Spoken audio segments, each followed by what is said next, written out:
Dr. Rulon Stacey is currently the president and CEO of the Poudre Valley Health System, which is a regional medical hub that includes 2 hospitals with over 500 beds total, and many associated clinics and outpatient services that covers over 50,000 square miles in northern Colorado, western Nebraska, and a lot of Wyoming. Dr. Stacey has led the industry in finding ways to align incentives with physicians and form collaborative partnerships. I don't know if he'll mention it, but certainly the culmination of a lot of these efforts were just recognized in December when he received, in behalf of PVHS, the Baldrige Award of Quality, received that from Vice President Joe Biden in recognition of their efforts. One of 3 organizations that received that honor, the only one in healthcare. And I will say, most importantly, beyond all of that, he is a great person. And I've had a chance to talk with several coworkers of his, and nothing but effusiveness come from them. And to me, that is more important than anything. He is a great person, and I think regardless of your area of interest, we will all be better for having heard from Dr. Stacey.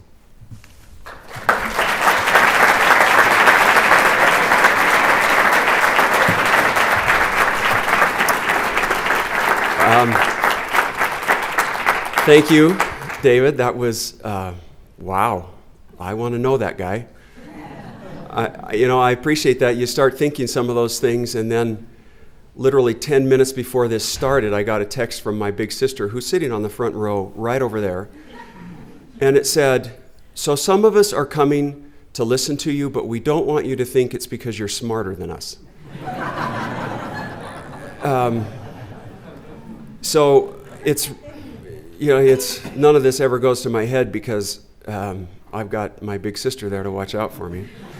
This is a distinct honor to be here and to be recognized by the Romney Institute. I am an alum of the Romney Institute and will forever be grateful for the lessons that I learned there and the people who stayed with me my whole career. I saw Dr. Parsons, to whom I owe everything. Where is he, Dr. Parsons? Here he is. Now don't let that go to your head. Dr. Wheeler is here. She helped me with my PhD dissertation because I was too stupid to do it alone, and I appreciate that. It's just a distinct honor to be here, and I've given a lot of these talks around the world in the last year. This is the first time anybody's prayed for me before one of them. I appreciate that. That was completely awesome. I love that. I hope it works. I'm just going to tell you a little bit about what has transpired in our organization and some of the changes that we've made. For those of you who are in the Romney Institute, some of you heard this given last fall, and I don't care. I'm a one-trick pony, and I'm going to tell this, and then that's what you're going to have to deal with. It has been a great experience, and I've learned a lot. And the foundations of everything that we did were developed during my time at BYU and in the Romney Institute. And I don't want to say anything any different than that because it has been, for me, the foundation of who I am today and professionally and the things that we've been able to accomplish. So let me tell you a little bit about my organization, some of the decisions that we had to make, and some of the things that we went through in developing an organization that was worthy of the Malcolm Baldrige National Quality Award. So our organization is based in northern Colorado. We do provide services in western Nebraska and southeast Wyoming is what we like to say. In fact, I saw Mike Boyd here, former administrator from Laramie. Nice to see you, Mike. I don't know why you're here, but that's awesome. So we cover, our referral area comes from this area that's about the size of the state of Florida. And so we have to have a network that will allow us to deal with people who are from Oshkosh, Nebraska, and Denver, Colorado. And we have to make sure that what we do appeals to all of them and the various people who come from different organizations. Our organization wasn't always like that. In 1996, when I started as the CEO there, I was the 5th CEO in Fort Collins in 4 years. And for an organization, that is just a tough way to run a railroad. It's hard to make an organization work when the CEO changes so regularly, because in your mind, when you're an employee, you think, what is going to happen with this new person that didn't happen with the last 4 people? And statistically, if I can wait this guy out, we're going to have somebody else in anyway. So who really cares what program this guy randomly pulls out of the hat? And in order to be successful, I believe that you've got to be successful in engaging your employees. And the first trick is sustainability in the leadership. And that was a challenge. The market was changing. Physicians were joining national healthcare organizations in competition with what we were trying to accomplish. It was a challenging moment for us. So we wanted to figure out what we were going to do to make a difference long term. How are we going to make a change in our organization that was going to allow us to be in business 10 years, 50 years, 100 years from now? We decided that what we were going to do was use the process that were outlined in the Malcolm Baldrige National Quality Award. It's a process that allows us to evaluate what we're trying to do as an organization, measure how well we did that, make whatever changes we have to make to be successful in the future, and then start that cycle over again. If I'm successful in what I do, then, as I told Dr. Cornea this morning, my goal is to make the organization Rulon proof. We want it so good that not even Rulon can screw it up. And how do we do that? We get into a cycle that we do the same thing and we improve a little bit every year. My dad, when I was growing up, taught me about the philosophy of a workhorse versus a racehorse, and how important it is to learn that difference. Workhorses will go out and they'll plow the field all day, every day, and they'll make a little bit of progress, but they'll be back the next morning. A racehorse comes out, they race their race, and then they're done for a month, and then you get nothing out of them. And what we need is consistent improvement. And at the end, I'm going to show you some results. And if we were able to make a difference, then you would think we would be able to show sustained improvement over time in our organization. And I would argue that in whatever organization you work in, if you want to make a difference, you have to find a way to sustain improvement year after year after year.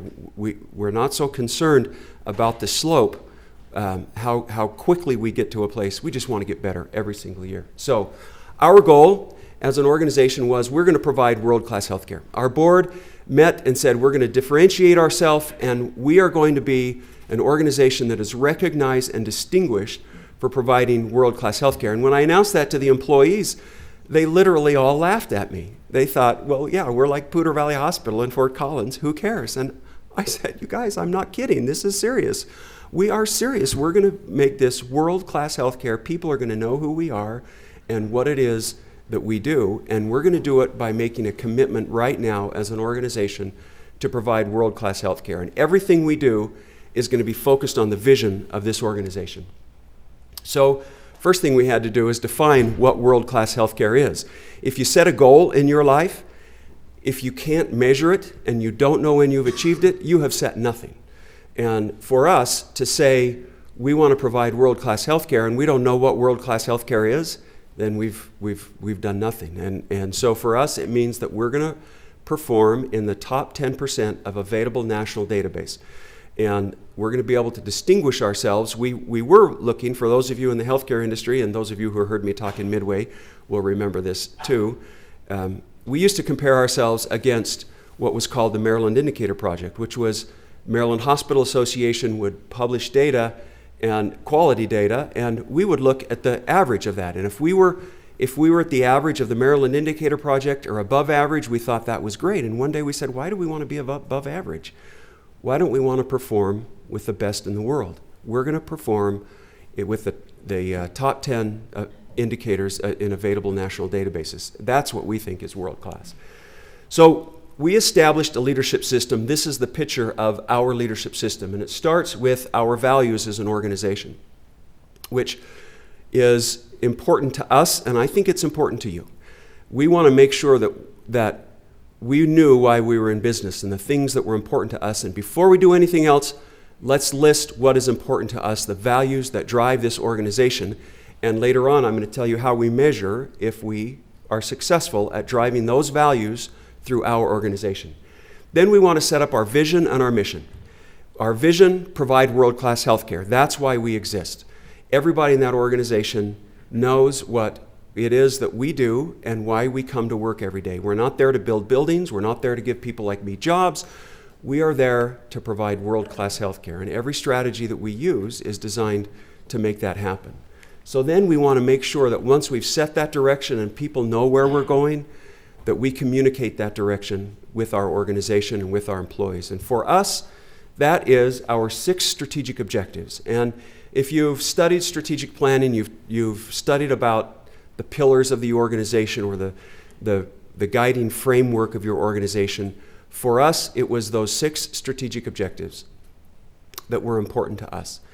And we started out with the first one being that we want to make this the best place our people have ever worked.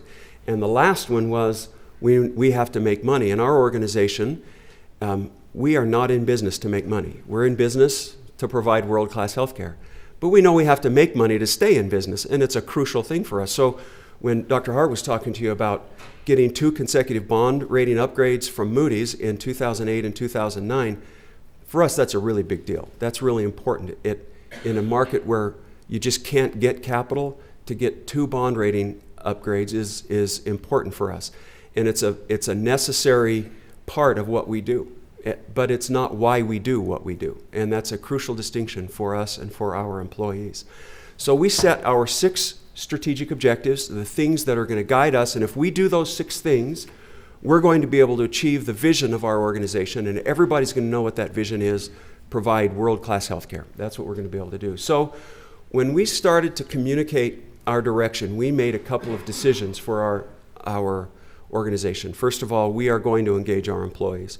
So at every new employee orientation, I meet with our employees and I tell them, this has got to be the single best place you have ever worked in your life, period. You've got to feel better about this job. You've got to feel better about your supervisors. You have to feel better about every part of this job for us to be successful in what we're doing. And because if you don't think that this is the very best job you have ever had in your life, how can I expect you to give the very best service to our patients and other customers of the system that they've ever had? It's not fair for me to expect you to provide that level of service if I don't first provide that level of service to you. And I committed to the employees that we will provide that service. And if we don't do it, here's my home phone number. You call me and tell me, and we'll fix it. Because we are committed to making sure that that happens. And there's a lot of feedback opportunities for our employees as well. We have employee forums where they come and talk to us, and we explain our strategies. We're vigilant about rounding. We have grill days where the senior team will go out and grill hamburgers or breakfast for the employees so that we can have a chance to interact. We have an open door policy where they can come in and talk to us and at any time. And I get 15 or 20 emails a week now from employees asking me questions. I had an employee yesterday stop me in the hallway 2 days ago and say, you know what, I work down in the laundry, and I think if we put motion sensors in there, I've done some numbers, I think we could save like $15,000 a year. Serious? You're a stud. That is so cool. And off it goes. We are into it because we've developed that level of a rapport with the people in our organization. We've got name badges that on our name badges, it lists our strategic objectives so that everybody knows what we're trying to do. Our meeting templates now, the agendas for every meeting in our organization are patterned after our 6 strategic objectives. And so if you have an agenda topic, you have to figure out which of those 6 strategic objectives it fits under, or you have to ask yourself, why do we have to talk about it? What is the benefit of talking about it if it doesn't further where we're going as an organization? We work hard to develop the people in the organization, the employees through training and other opportunities to make sure that everybody gets this message. And then we meet with our leaders regularly in the organization to make sure that every one of them understands where it is that we're going. Then, after we've communicated this direction to everybody, our goal is to make sure that once everybody knows where we're going, can we make sure that everybody is rowing in the same direction? We just don't need everybody doing different things. Let's make sure everybody knows where we're going and let's get there. For us, that's the strategic plan. And it gives us an opportunity to get everybody on the same page going where the organization needs to go. Those of you, there's many of you who work in hospitals who I see all the time, and I've said this to you before too, but in hospitals specifically, we are uniquely designed for silos so that one department never talks to another department, never talks to another department. The people in obstetrics don't know about the OR, and the people in the OR don't care about the ER, and it's so easy to make that happen. But we've got to make sure that that doesn't happen, that the entire organization is focused where we go. So for us, that means that we've got to identify the things that we do better than other things and then build on those. If we're going to build our organization, let's build on the things that we do best, our core competencies. These are the things that we think we do better than other things, and the things upon which we built our organization moving forward.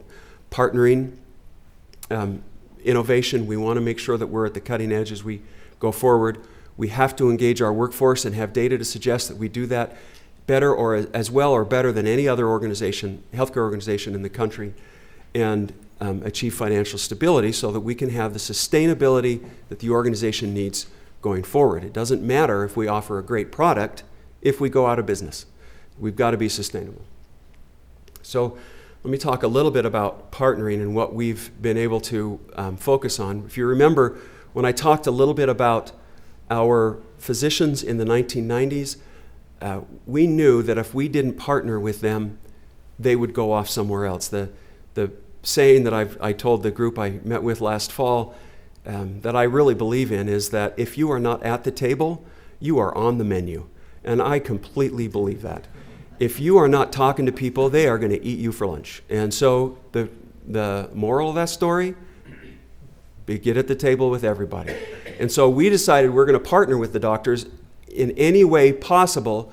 Why? So that we could be at the table to drive the ultimate goal, improve clinical quality, world-class healthcare. That was our goal. And if we had to make economic partnerships, we were absolutely prepared to do that. And we had a lot of people come to us and say, you're giving our money to the doctors. Why are you giving our money to the doctors? Well, since when is it our money? I mean, what are you thinking? Are you going to be happier if we all go bankrupt together? Can we just get along here and work together? It's not going to be that big of a deal. Chill for 5 minutes, we'll be okay. And we had to find a way to do that, to work with our physicians so that we could be on the same page with them when it came to the real motivation here. We're going to provide world-class healthcare. When we start this whole cycle of improvement and you do something and then you find out how to do it better and you measure it, and for us, we've adopted the Plan, Do, Check Act model, PDCA. When you get into the PDCA model, you get really good at it after a while. And after doing this for 6, 7, 8 years, we found out that partnering was an opportunity even beyond this. And what we've done now is we partnered with a hospital in western Nebraska, Scottsbluff Medical Center. And we built a new hospital in Loveland, Colorado. And the hospital in Scottsbluff is an equity owner of that hospital. They own 12%. The theory being that in rural healthcare, there's a dilemma that rural healthcare hospitals sometimes have, and that is if they can provide a service and they can make some money off that service, but they can't get the volume of that service up sufficiently to guarantee quality of healthcare. So the hospital in Nebraska could have done open heart surgery, and they could have done 50 or 60 open heart surgeries a year. You cannot run a good quality program with 50 open heart surgeries a year. You just can't, but you can make a little bit of money. So the partnering strategy here is, what if we partnered with them And we were able to give them some of the financial return, but they were able to send their heart surgeries to us. We're doing 400 or 500 open heart surgeries a year. You can run a good program with that volume. And so they guarantee the quality, they get the financial return, and we've been able to grow on the abundance mentality. And for us, it's been fabulously successful. And the hospital in western Nebraska, those of you who are in rural medicine know, I ran a hospital in Leadville, Colorado. Toughest thing I've ever done in my life is rural medicine. It is brutal.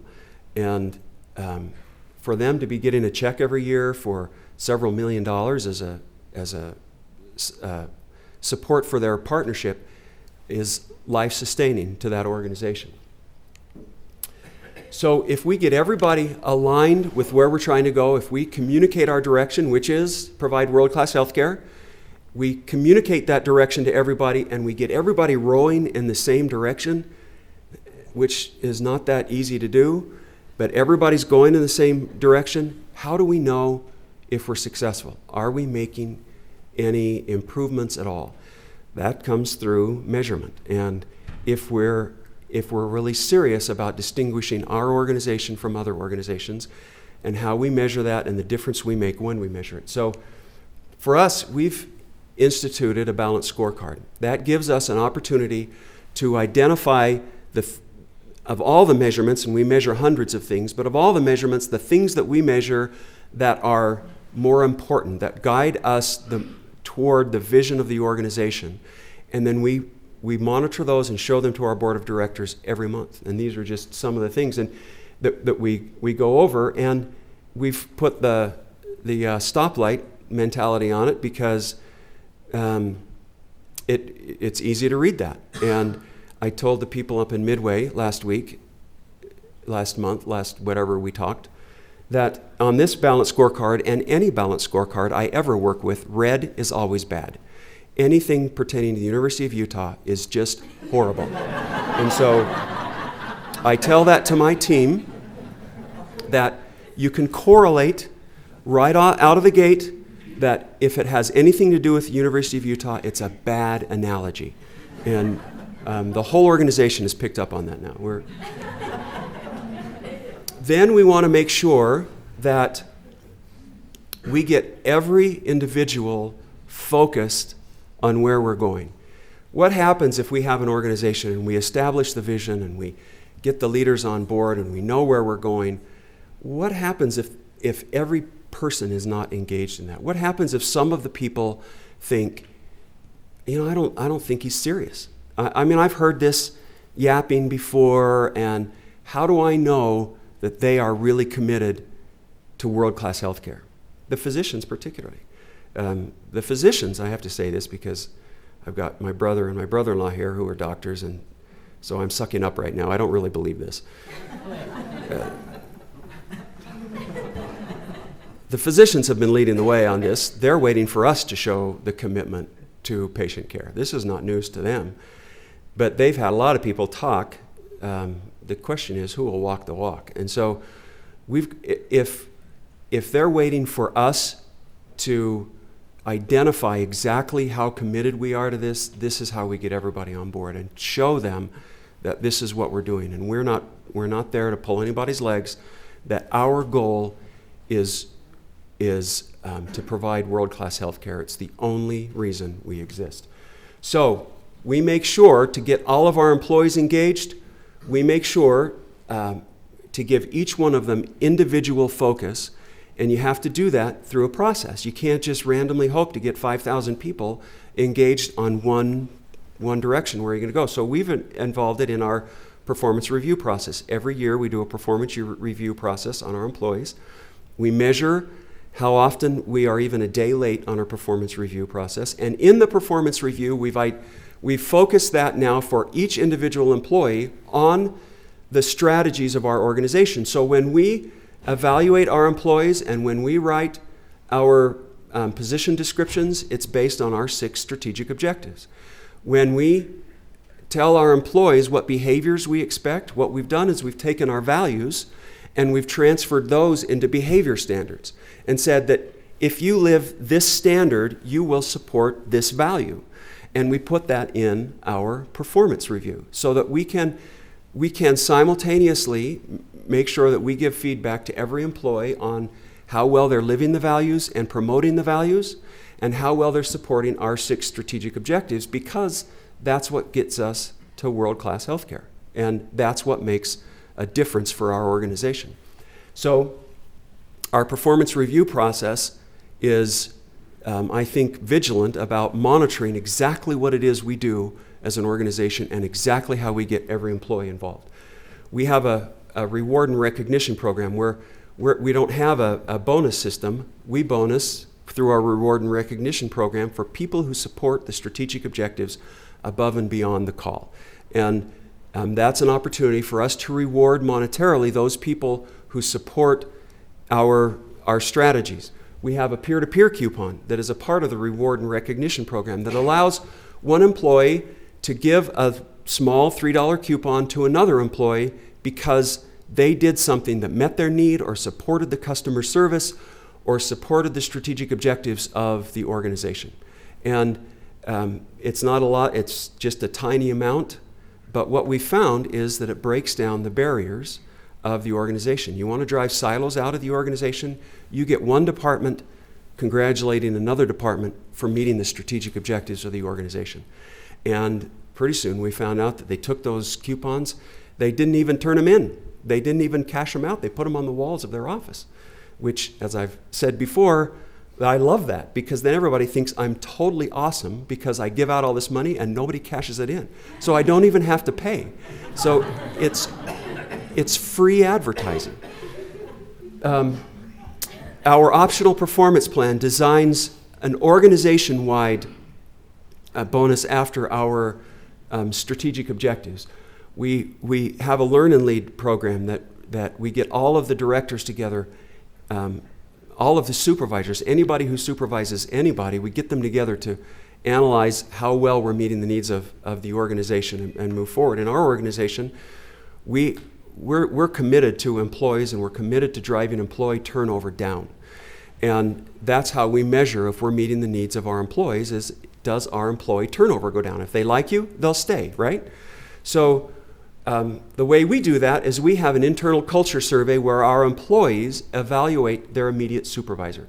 We want to know how well our supervisors are meeting the needs of their employees. I believe that leadership provides a service, and the service they provide is management, and the customers of that service are the employees. And we should ask those customers how well we are meeting their needs. And if we've got immediate supervisors, who, by the way, are the single greatest factor in employee retention, is their immediate supervisor. You got bad immediate supervisors, your employees are going to go.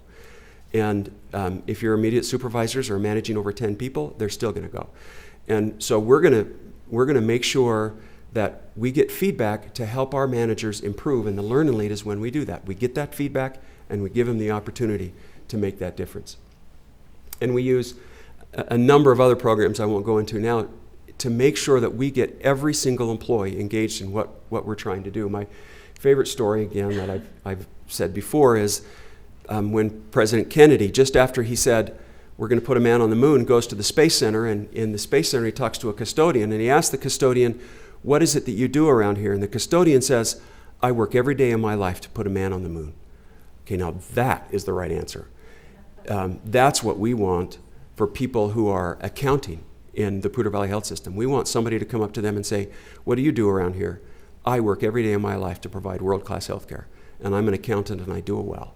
And we've got to get everybody committed to that, and then the organization takes off. And so we have every employee put around their neck on their name badge what they personally are going to do to support the vision of this organization. What can you do, whether you are a doctor or a nurse or an accountant or a cook, doesn't matter. What are you going to do to provide world-class health care and follow the vision, support the vision of this organization?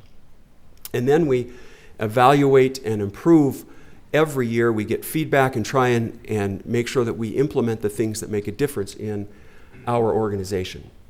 And I want to talk to you a little bit about the results, some of the things that we've been able to see happen in our organization as we followed these principles and the things that, the strategies of continual process improvement. This is our mortality rate in our organization. And you can see where we compare as opposed to the national top 10%, and then as opposed to the national average. And the reason I put the national average up there is because, remember, it hasn't been that long when we would have been happy to compare ourselves against the national average. And where would we have been? What if we would have been happy to say, we just want to be better than the average? We don't want to be better than the average. We want to be world class. And for us, that means top 10%. So we compare ourselves against the top 10%. Let's talk about patient satisfaction. The Press Ganey Company does patient satisfaction scores for the healthcare industry. And they say that their data shows that only 2% of organizations can sustain customer satisfaction improvements for 3 consecutive years or more.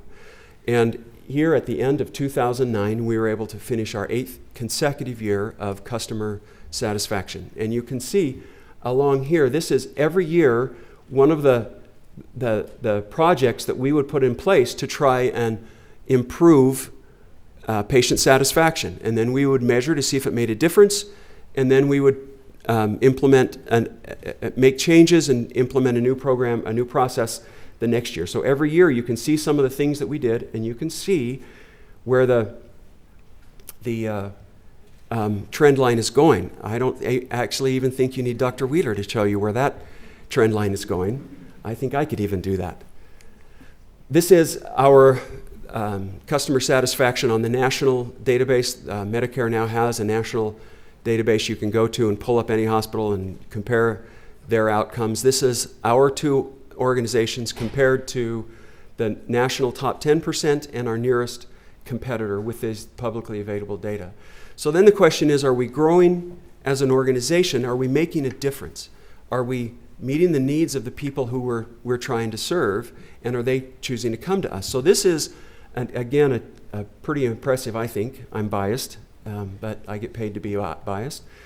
An impressive trend line for utilization increase. This is our discharges, and we do discharges as opposed to length of stay because length of stay is going down, so we do discharges. So the question is this going up because the population in the area is going up, or are we truly making a difference with what we're doing? So we looked at that, and we see that we've had a 50% increase in our discharges over the last few years, and at that time, our population has grown 11%.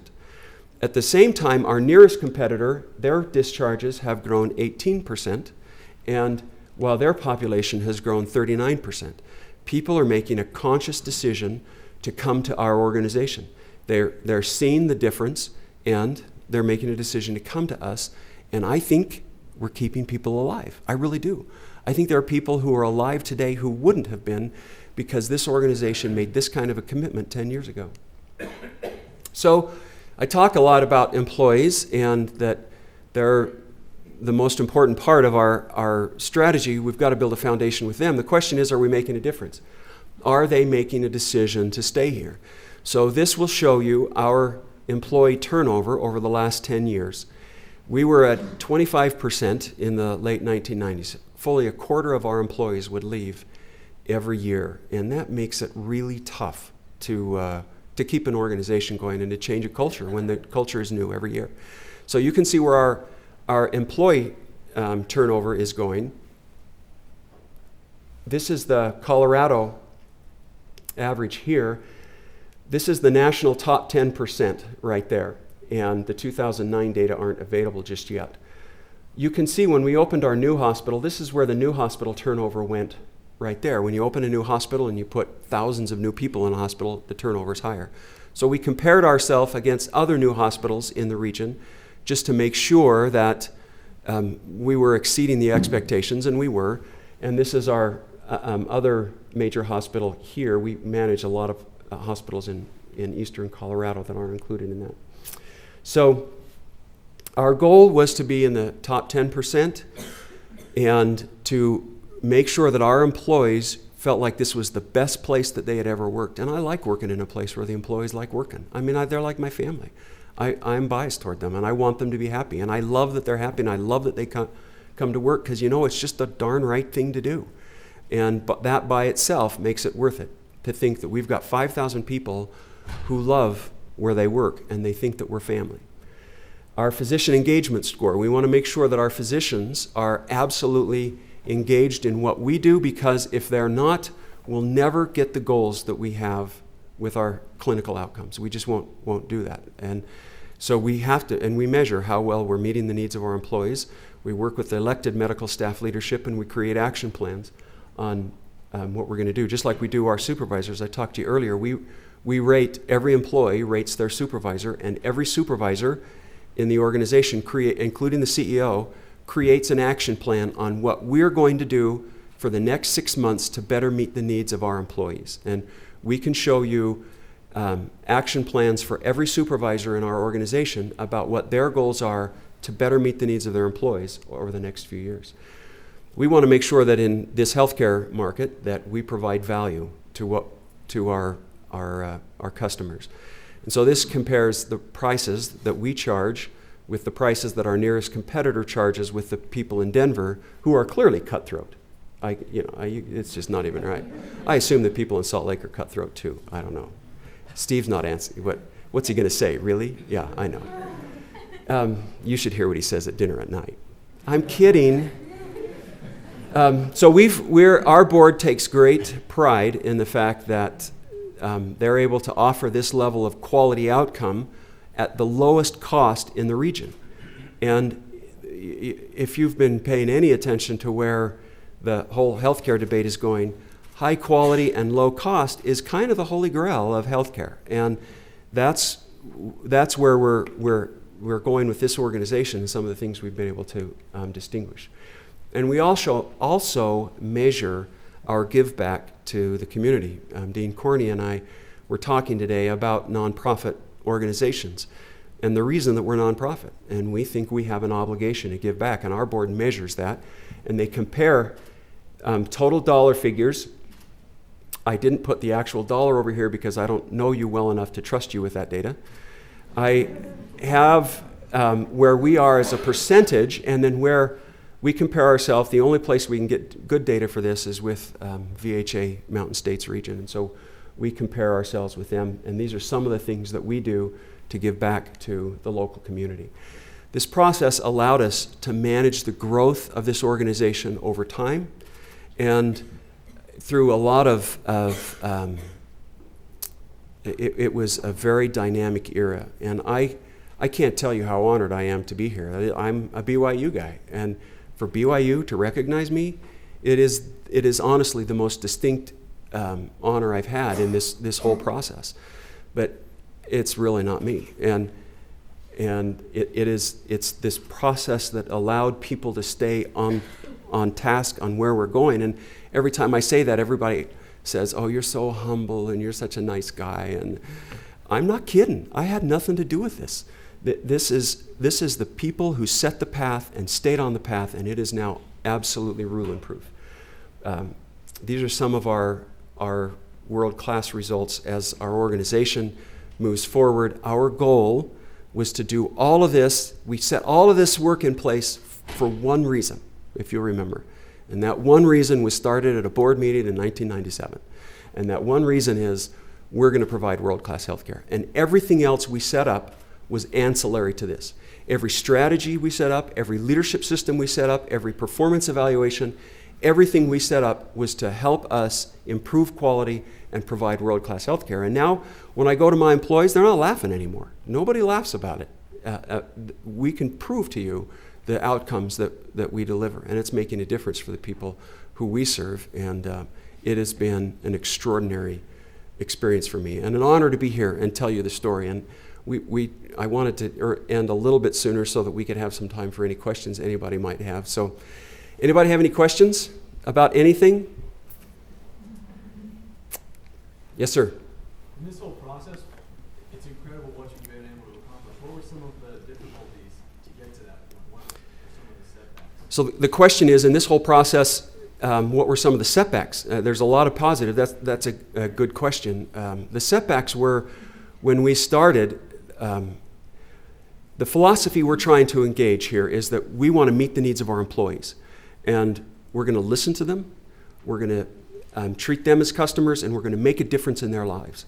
And if you're a supervisor who has said, my employees don't have to like me, they just have to do what I say, you cannot work in my organization because you're too dumb. And you've got to go. And it's hard when you have that many people I was talking to my sister, who I see back there somewhere this morning. One of my favorite sayings is that it's easier to make nice people smart than it is to make smart people nice.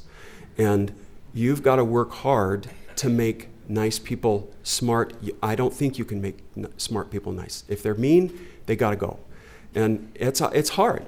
We do everything we can to work with them and to help them understand our philosophy. But the first trick here is if somebody says, my employees don't have to like me, they just have to get the job done. Okay, shut up. Just, I can't spell that either.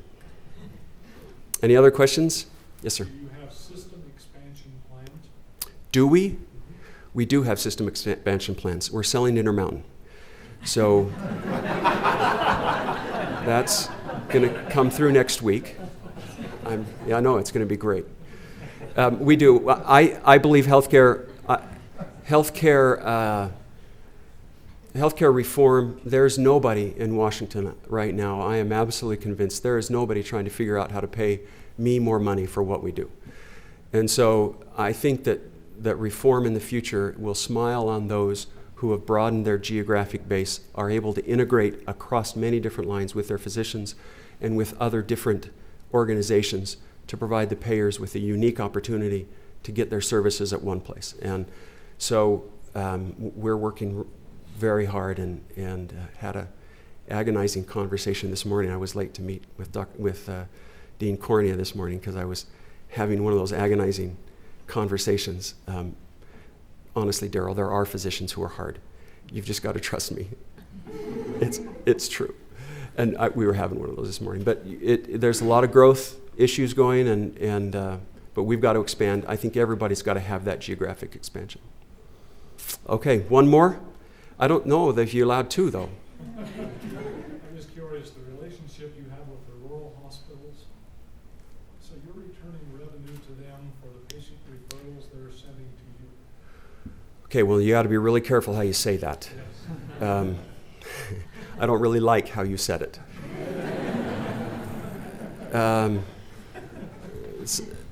I will ask that question better so that those of you in the back can hear. What is our equity relationship with the rural hospitals? We do not pay them for referrals. But they have an equity stake. They're under no mandate to send patients to us. If we can provide them a better service, they will utilize it. And if we can't, they won't. And the relationship is not with the physicians, it's with the facility itself. And for that, what I think we get is more access to share our strategies and our outcomes with the physicians. Whew. Anybody here an attorney? I need one right now. Am I going to jail, Dave? Is that? I didn't hear anything. Yeah, I appreciate that. Okay, one more question. Yes, sir. I just want to go back to the core competencies. How did you come up with those core competencies? Was that something that you sat down for leadership? Something that you came up with on your own? So the question is, how did we come up with our core competencies?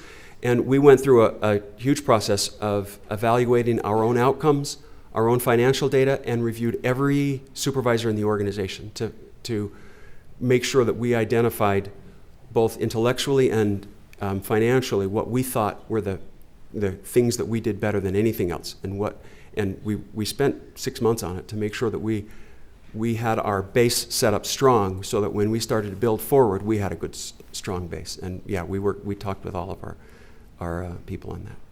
Thank you all very much for your time. This is a great honor. I am so honored to be here. Thank you very much.